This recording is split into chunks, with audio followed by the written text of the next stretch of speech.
Hello students. So the topic which we are going to discuss today is geothermal energy. Now what is this geothermal energy? So the geothermal energy is basically the heat from within the surface of earth. ठीक है, surface of earth बहुत hot है, as much as hot as sun. ठीक है, sun की गर्मी के बराबर हीट है अर्थ के कोर में. तो उसकी हीट से हम कैसे एनर्जी को यूटिलाइज कर सकते हैं, we will discuss it. So Greek language में जियो का मतलब अर्थ होता है और थर्मे का मीन्स मतलब हीट होता है. तो अर्थ की हीट से हम कैसे एनर्जी को यूटिलाइज कर सकते हैं, अर्थ की एनर्जी को, we will discuss it further. Now before discussing further topics, first of all we have to learn the basic cross sectional view of earth. ठीक है, तो अर्थ को हम बेसिकली 4 लेयर्स में डिवाइड कर सकते हैं. ठीक है, बहुत बेसिक व्यू हम स्टडी कर रहे हैं. ठीक है, तो फर्स्ट जो टॉप मोस्ट जो लेयर होती है अर्थ की, ठीक है, उसको हम क्रस्ट कहते हैं. ओके, तो क्रस्ट जो होती है वो 0 to 30 किलोमीटर्स तक क्रस्ट हो सकती है. ओके, अब ये वेरी करता है. अगर मान लो समुद्र वाला एरिया है, ठीक है, तो सी या ओशन वाली रीजन्स में तो काफ़ी डेप्थ तक वाटर ही होगा. तो क्रस्ट जो है वहाँ पे कम होती है, ऑलमोस्ट 5 से 7 किलोमीटर तक क्रस्ट होगी. और जो आपके ओशन एरियाज़ नहीं है वहाँ पे क्रस्ट, लैंड वाले एरियाज़ हैं वहाँ पे क्रस्ट की जो डेप्थ है वो 30 किलोमीटर्स तक भी हो सकती है, उससे ज़्यादा भी हो सकती है कई एरियाज़ में. तो जो टॉप मोस्ट लेयर है वो आपकी क्रस्ट है 30 किलोमीटर्स तक. सेकेंड जो लेयर है उसको हम मैंटल कहते हैं. ठीक है, तो ये होती है 30 किलोमीटर से 2900 किलोमीटर्स तक. एंड उसके बाद अब कोर स्टार्ट हो चुका है. ये इसको हम कहते हैं outer core and this is known as inner core. So outer core 2900 kilometre से 5150 किलोमीटर्स तक होता है और इनर कोर 5150 किलोमीटर से 6370 किलोमीटर्स तक होता है. तो इस तरह से हम अर्थ की लेयर्स को डिवाइड कर सकते हैं. तो जहाँ पे आप अभी खड़े हैं वहाँ से अगर हम 6400 किलोमीटर्स डीप चले जाएं तो सेंटर में हमें इनर कोर मिलेगा जो एक मेटालिक बॉल की तरह है, आप डायग्राम में देख सकते हैं. और वो सराउंडेड है बाय मोल्टन रॉक जिसको हम आउटर कोर या मैग्मा भी कहते हैं. तो उसके बाहर मेंटल लेयर है and outer most layer crust interior वाली पोर्शन है. और ये एक ऐसे बॉल की फॉर्म में होगा. ठीक है, जैसे हम पीछे लास्ट डायग्राम में देख सकते हैं. और ये इसके बाहर जो एक सराउंडिंग होगा, ठीक है, फॉर एग्जांपल ये आपका अर्थ है तो ये इनर कोर होगा. ठीक, और इसके बाहर जो लेयर है वो आउटर कोर है. तो सबसे पहले हम आउटर कोर की बात करें इस पोर्शन की. तो जो आउटर कोर है ये वाला पोर्शन या फिर ये वाला पोर्शन इस डायग्राम में, तो ये लिक्विड फॉर्म में रहता है. ठीक है, 80% आयरन से बना होता है और निकल से बना होता है.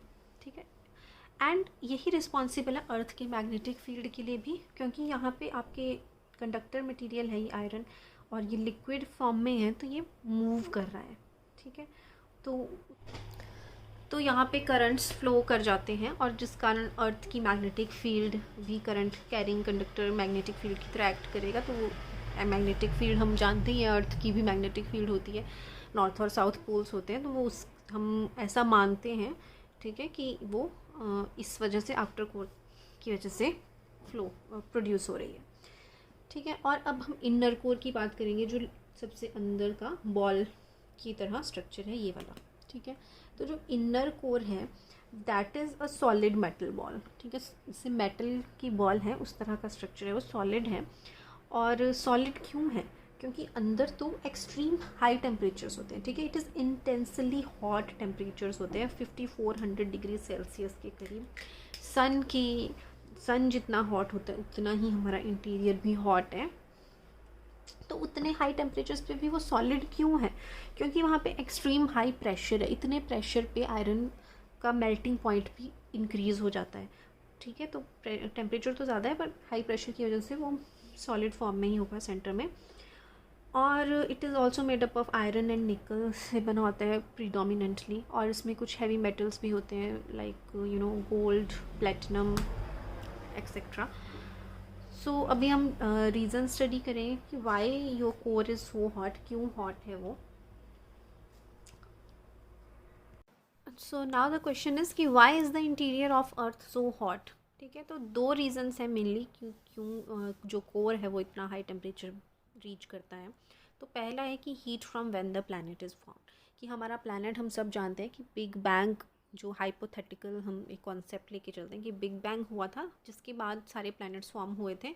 तो उस टाइम की जो हीट है इतने बड़े एक्सप्लोजन से जब हमारा प्लैनेट फॉर्म हुआ वो अभी तक ख़त्म नहीं हुई है, एक रीज़न ये है, ठीक है। सेकेंड रीज़न है कि heat from the decay of radio active elements, जो रेडियो एक्टिव एलिमेंट्स प्रेजेंट हैं उनके डीके से भी हीट प्रोड्यूस हो रही है। तो बस ये दो मेन पॉइंट्स हैं कि heat from when the planet is formed and the heat from the decay of radio active elements. Now the next layer is mantle. After the outer core there is mantle, ठीक है। तो the outer core is surrounded by a region called mantle. तो सबसे पहले हमने देखा कि सबसे पहले यहाँ पे इनर कोर था, उसके बाहर एक आउटर कोर था जो लिक्विड था, इनर कोर सॉलिड है, और आउटर कोर के भी बाहर जो एक लेयर है, ठीक है, वो बाकी मेंटल है, ठीक है। और ये काफ़ी ज़्यादा वॉल्यूम होता है इसका। तो ये inner core, outer core, mantle and then crust. तो the outer core is surrounded by a region called mantle. तो it consist of hot molten rock known as magma, okay. इसमें मैग्मा भी होता है।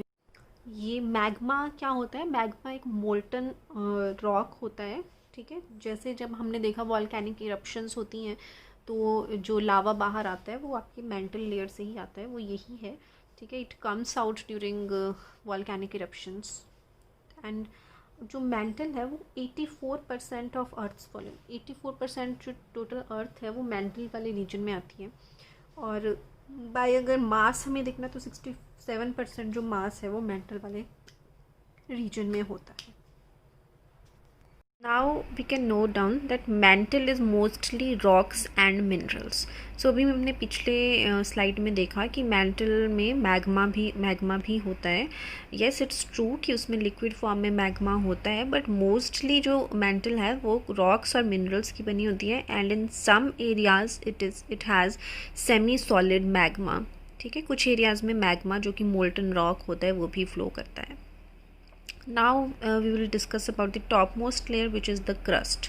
So crust is made up of solid rocks and minerals, okay. और top most layer है nearly ये 30-40 kilometre तक हो सकती है आपकी कॉन्टिनेंट्स में, और ओशियंस में 5 to 7 किलोमीटर्स तक क्रस्ट हो सकती है। तो 1% है ये अर्थ्स मास का, ठीक है। 1% हिस्सा कंस्टिट्यूट करता है क्रस्ट, और इसी क्रस्ट में जितनी भी जीवित लाइफ हम जानते हैं अभी तक, ठीक है, वो भी इसी क्रस्ट में होती है। It contains all the known life. तो there are 2 types of crust, one is oceanic crust and one is continental crust. ये हम बार बार डिस्कस कर चुके हैं। ओशियानिक क्रस्ट जो ओशियन के नीचे जो ज़मीन है, क्रस्ट है, वो वाली लेयर ओशियानिक क्रस्ट है, और जो कॉन्टिनेंट्स आपकी लैंड वाले एरिया में उसको हम कॉन्टिनेंटल क्रस्ट कहते हैं। और जो क्रस्ट है उसको बिलीव किया जाता है कि वो टेक्टोनिक प्लेट्स से मिलके बनी है, ठीक है। तो मतलब जो अर्थ पे ऊपर वाली लैंड है उसको ऐसी थ्योरी एक है कि इनिशियली वो डिफरेंट प्लेट्स से मिलके बनी है। तो जैसा कि हम इस फिगर में देख सकते हैं कि जो भी अर्थ पे हमारे कंट्रीज़ और कॉन्टिनेंट्स बने हैं वो इनिशियली ऐसा एज्यूम किया जाता है कि इस तरह से प्लेट्स थी, उससे ही वो अप फॉर्म हुए हैं। वो प्लेट्स टूट के up they have drifted apart, वो ड्रिफ्ट हो गई हैं। तो इस तरह से मतलब डिफरेंट प्लेट्स में हम डिवाइड करते हैं, और जब भी इन दोनों दो प्लेट्स में मूवमेंट आती है, ठीक है, तो वॉल्केनिक इरप्शंस होती हैं उस टाइम, जब दो टेक्टोनिक प्लेट्स जो हैं वो मूव करती हैं। तो जो जियोथर्मल साइट्स हैं वो भी मोस्टली जो टेक्टोनिक प्लेट्स हैं उनकी जंक्शंस पे हो सकती हैं। तो most of the geothermal sites are located near the Pacific tectonic plate. Pacific tectonic plate में सबसे ज़्यादा जियोथर्मल साइट्स हैं। ये जो येलो वाला है ये पैसिफिक टेक्टोनिक प्लेट है, इसको रिंग ऑफ फायर भी कहा जाता है। सो अर्थ की क्रस्ट को मेनली 6 मेजर प्लेट्स में हम डिवाइड कर सकते हैं। तो 6 मेजर प्लेट्स हैं जिनको टेक्टोनिक प्लेट्स कहा जाता है, ठीक है। जो मेन प्लेट्स हैं वो 6 हैं। तो वर्ल्ड की जो जियोथर्मल साइट्स हैं that are located near the Pacific tectonic plate. जो मेन जियोथर्मल साइट्स हैं वो पैसिफिक टेक्टोनिक प्लेट के करीब हैं, उसको रिंग ऑफ फायर भी कहा जा सकता है। And most of the volcanic activity takes place in the junctions of the tectonic plates.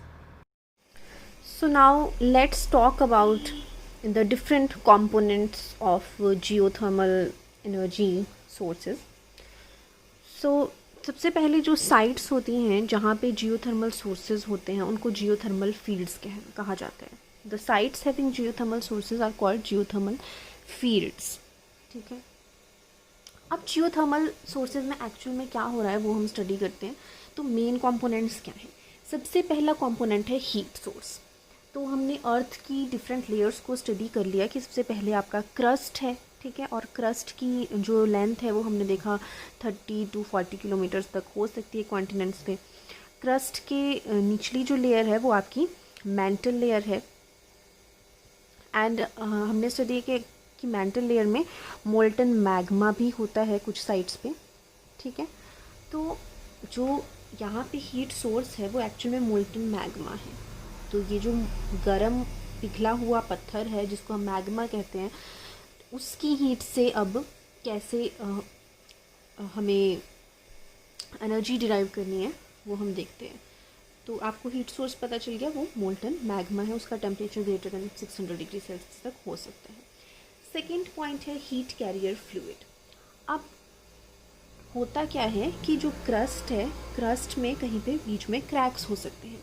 उन क्रैक्स से जो वाटर है, नेचुरल वाटर, वो सीप इन कर जाता है, और बीच में ही जो कुछ अगर रॉक की एरिया होगा, ठीक है, क्रस्ट में डिफरेंट रॉक्स जो होते हैं, पोरस रॉक्स होंगे, उनके बीच में वो पानी इकट्ठा हो जाता है, ओके, और ये ट्रैप हो जाता है, बेसिकली एक रिजर्वायर बन जाता है क्रस्ट में। और हीट एक्चुअल में जो मोल्टन मैग्मा होता है वो, क्योंकि नीचे मोल्टन मैग्मा फ्लो करता है उन प्लेसेस पे, तो वो कंडक्शन से मतलब हीट अप हो जाएगा, ठीक है। इसकी हीट से ये पत्थर जो है ये गर्म हो जाएंगे, और उस पत्थर में जो पानी स्टोर्ड है वो भी गर्म हो जाएगा। तो बेसिकली यहाँ से कोल्ड वाटर आया अंदर, और यहाँ पे बीच में ही पत्थरीला जो रिजर्वायर फॉर्म था वहाँ पे वो ट्रैप हो गया, ठीक है। ट्रैप होना ज़रूरी है उसके लिए बीच में। तो और फिर नीचे जो मैग्मा फ्लो कर रहा था उन प्लेसेस में, उससे वो हीट अप हो गया, और फिर किसी और साइड पे वो क्रैक्स के थ्रू वहाँ से पानी हॉट स्प्रिंग्स की फॉर्म में बाहर निकल जाएगा। हॉट स्प्रिंग की फॉर्म में कई जगह स्टीम निकलती है, कई जगह पानी निकलती है। आप देख सकते हैं मणिकरण है आपके सामने, एक जियोथर्मल साइट है, ठीक है। हिमाचल में तो बहुत हैं, जैसे आपकी खीर गंगा हो गया, देन तत्ता पानी है, तो वहाँ पे यही एक्चुअल में हो रहा है, ठीक है। तो ट्रैप्ड कैरियर फ्लूइड क्या है? ट्रैप्ड वाटर है। कहाँ पे ट्रैप हुआ है? अंडरग्राउंड रिजर्वायर में। जो अंडरग्राउंड रिजर्वायर फॉर्म हो गया वहाँ पे पानी ट्रैप हो चुका है। अब नेक्स्ट पॉइंट है अंडरग्राउंड रिजर्वायर। वो रिजर्वायर है क्या चीज़, ठीक है, तो उसको हम रिजर्वायर भी कहते हैं और एक्वीफायर भी कहते हैं, ठीक है। तो ये भी इंपॉर्टेंट टर्म है, एक्वीफायर, AQUIFER। सो नेचुरल एक्वीफायर्स क्या होते हैं? बेसिकली पोरस रॉक्स हैं, मतलब रॉक है उसमें बीच में पोरस होंगे, ठीक है, वहाँ पे मतलब पानी स्टोर हो जाएगा। या काफ़ी रॉक्स की वॉल्यूम पड़ा है, मतलब इस तरह से रॉक के टुकड़े टुकड़े हैं, वहाँ पे पानी इकट्ठा हो चुका है, इस तरह का स्ट्रक्चर भी हो सकता है। तो अब क्या हो रहा है? Through cracks in the crust water gets stored in aquifer and gets heated, it is pushed up in the form of hot springs. जब हीट अप हो गया देन वो हीट अप होने के बाद यहाँ से हॉट स्प्रिंग्स की फॉर्म में फिर बाहर निकल जाता है, ठीक है। It is pushed up in the form of hot springs. Next point is cap rocks, ठीक है। अब ये तो था कि गर्म पानी बाहर निकलेगा।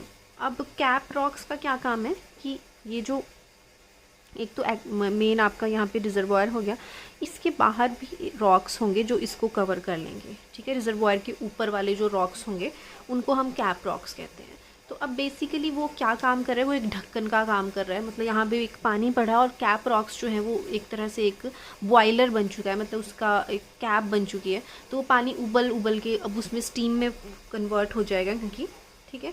तो कैप रॉक्स क्या कर रहे हैं, it provides an impermeable and insulating cover to seal the aquifer, ठीक है। मतलब बेसिकली वो एक्वीफायर को सील कर दे रहे हैं। और इम्परमिएबल मतलब वहाँ से अब एस्केप नहीं हो पा रहा पानी, ठीक है। एक वो ऊपर से एक उसने ब्लॉक कर दिया मतलब। तो अब क्या हुआ, अब वाटर जो है वो वहाँ से उबल उबल के बस स्टीम में कन्वर्ट हो गया मतलब, और released in the form of geysers. अब जो ये वहाँ पे अब स्टीम निकलेगी, बेसिकली पानी नहीं निकलेगा वहाँ पे, स्टीम निकलेगी एंड गीज़र्स की फॉर्म में निकलेगी through cracks in the crust. जैसे कि प्रेशर कुकर से आपका सीटी से स्टीम निकलती है उस तरह का कुछ होगा, ठीक है। और उसको हम गीज़र्स कहते हैं। तो ये जो बाहर आउटलेट है ये गीज़र्स की फॉर्म में भी हो सकती है, हॉट वाटर स्प्रिंग्स की फॉर्म में भी हो सकती है, और ये होगी through cracks in the crust ही होगा, ठीक है। जहाँ से ये निकलेंगे वो भी क्रैक्स के थ्रू ही निकलेंगे अगर नेचुरल है तो। और उसको हम फ्यूमा रोल्स कहते हैं, जो नेचुरल क्रैक्स होते हैं जहाँ पे आपकी स्टीम निकलती है, तो उनको हम फ्यूमा रोल्स भी कहते हैं। यहाँ पे आप साथ में ये वाला डायग्राम भी बना सकते हैं। नीचे सबसे बॉटम में मैग्मा है और ऊपर पोरस रॉक है जो रिजर्वायर है। एक साइड से कोल्ड वाटर आ रहा है और दूसरी आउटिंग से में फ्यूमा रोल या हॉट स्प्रिंग या गीज़र है जहाँ से या तो स्टीम निकलेगी या तो हॉट वाटर निकलेगा।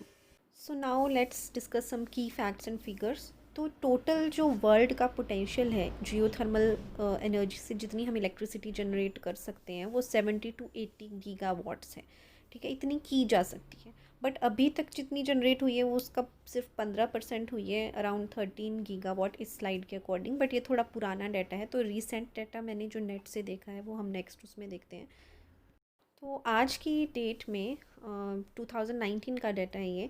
टोटल जो इंस्टॉल्ड पावर जनरेशन कैपेसिटी है, जितने पावर प्लांट्स एक्चुअल में वर्क कर रहे हैं, वो 15,400 मेगावाट पावर हमें जियोथर्मल एनर्जी से मिल रही है।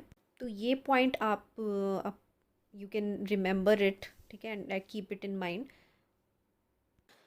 अब वर्ल्ड में हम जो मोस्ट पावर प्रोड्यूसिंग कंट्री है जियोथर्मल, वो यूएस है, ठीक है। So you can take a look at these figures for your knowledge, but इसको रिमेंबर करने की ज़रूरत नहीं है। बस इतना ध्यान रख लीजिए कि US is the leading producer of geothermal energy. और वहाँ पे सबसे बड़ा जो कॉम्प्लेक्स है जियोथर्मल कॉम्प्लेक्स वो भी लोकेटेड है। आप सेकेंड पैराग्राफ, जो लार्जेस्ट साइट है जियोथर्मल की वो उसको द गीज़र्स के नाम से जानता है, द गीज़र्स, ठीक है। गीज़र वैसे तो हम नॉर्मल इंग्लिश लैंग्वेज में भी हॉट स्प्रिंग्स को कहते हैं जिसके साथ स्टीम निकलती है, ठीक है। जहाँ पे भी हॉट स्प्रिंग निकलता है, नेचुरल हॉट स्प्रिंग जो होता है विद स्टीम, उसको हम गीज़र्स भी कह देते हैं। बट यूएस में कैलिफोर्निया में द गीज़र्स नाम की एक कॉम्प्लेक्स है, ठीक है, जहाँ पे बिगेस्ट जियोथर्मल कॉम्प्लेक्स है, द गीज़र्स के नाम से जाना जाता है उसको। और इसमें 22 जियोथर्मल प्लांट्स हैं। You can Google it for more information. Now here is the list of countries which lead in geothermal electricity production. तो यहाँ पे दो आप टेबल्स देख सकते हैं, एक जियोथर्मल इलेक्ट्रिसिटी प्रोडक्शन है और एक जियोथर्मल डायरेक्ट यूज़ का है। तो ऑल्दो ये पुराना डाटा है बट स्टिल थोड़ा आपको रफ़ आइडिया लग जाएगा कि डायरेक्ट यूज़ तो हो गया, डायरेक्ट हीटिंग पर्पज़ में लीडिंग आप देख सकते हैं चाइना है। बट हमें इलेक्ट्रिसिटी प्रोडक्शन की बात करें तो उसमें लीड आपका यूएस कर रहा है। फिगर्स पे ध्यान मत दो आप, जो कंट्रीज़ हैं वो आप देखिए क्योंकि फिगर्स पुरानी हैं। तो सबसे पहले यूएस है, then Philippines, Indonesia, Mexico, Italy, Iceland, Japan. तो आप कंट्रीज़ के नाम याद रख सकते हैं। एंड इंडिया में जियोथर्मल की इंस्टॉल्ड कैपेसिटी तो बहुत कम है, मतलब ही जस्ट एक्सपेरिमेंटल है, बट जो पोटेंशियल कैपेसिटी है जितना कर सकते हैं हम इंडिया में जनरेट वो 10,000 मेगावाट के करीब किया जा सकता है, बट अभी तो बिल्कुल नेग्लिजिबल हम जियोथर्मल से एनर्जी जनरेट करते हैं। एंड इंडिया में जो मोस्ट प्रॉमिसिंग जियोथर्मल साइट्स हैं वो एज मैंशनड तत्तापानी छत्तीसगढ़ में, Puga Jammu and Kashmir, Cambay graben Gujarat, Manikaran Himachal Pradesh, Surajkund Jharkhand and Chumathang in JNK। So these are the most important geothermal locations in India, और आपको इनका पता होना चाहिए कि कौन सा जियोथर्मल प्लांट किस रीजन में है, किस स्टेट में लाई करता है। This is important. So India को मोस्टली 7 जियोथर्मल प्रोविंसेस में डिवाइड कर दिया गया है। पहले तो हमने रीजन्स देख लिए, ठीक है, मतलब पर्टिकुलर प्लेस देख लिए, फॉर एग्जांपल मणिकरण हिमाचल में, ठीक है। अब टोटल बेल्ट्स हैं जो जहाँ पे जियोथर्मल के स्प्रिंग्स हैं उनको बेल्ट्स में डिवाइड किया गया है। तो 7 प्रोविंसेस हैं। सबसे पहले देखते हैं हिमालयाज़। आप मैप में जो सर्कल पोर्शन है वो हिमालय आ गया, वहाँ पे JNK हिमाचल उत्तराखंड ये एरियाज़ इसमें कवर हो जाएंगे।